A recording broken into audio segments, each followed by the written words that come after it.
அஸ்ஸலாமு அலைக்கும். இப்னு அப்பாஸ் ரலியல்லாஹு அன்ஹு அவர்கள் கூறியதாவது: அல்லாஹ் மக்காவை புனிதமாக்கியுள்ளான். எனக்கு முன்புள்ள யாருக்கும் இங்கு போர் புரிதல் அனுமதிக்கப்படவில்லை. எனக்கு பின்பும் யாருக்கும் அனுமதிக்கப்பட மாட்டாது. எனக்கு கூட பகலில் சற்று நேரம் மக்கா வெற்றிக்காக அனுமதிக்கப்பட்டது.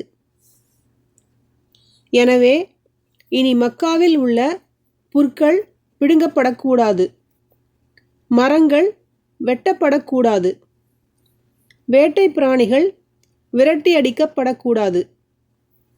அறிவிப்பு செய்பவர்களைத் தவிர வேறு யாரும் இங்கு கீழே விழுந்து கிடக்கும் பொருட்களை பொறுக்கக்கூடாது என்று நபி ஸல்லல்லாஹு அலைஹி வஸல்லம் அவர்கள் கூறினார்கள்.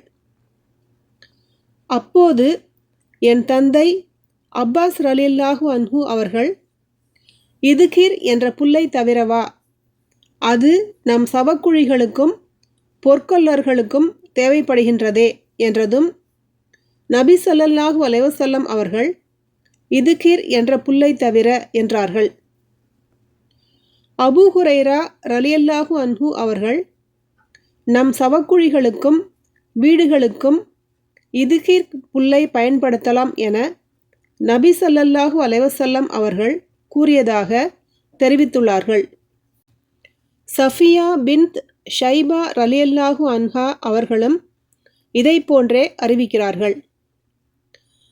இப்னு அப்பாஸ் ரலியல்லாஹு அன்ஹு அவர்கள், நம் உலோகத் தொழிலாளர்களுக்கும் வீடுகளுக்கும் பயன்படுத்தலாம் என்று கூறியதாக தாவூஸ் ரஹிமஹுல்லாஹ் அவர்கள் மற்றோர் அறிவிப்பில் தெரிவிக்கிறார்கள். சஹீஹ் புகாரி 1349, அத்தியாயம் 23, ஜனாசாவின் சட்டங்கள்.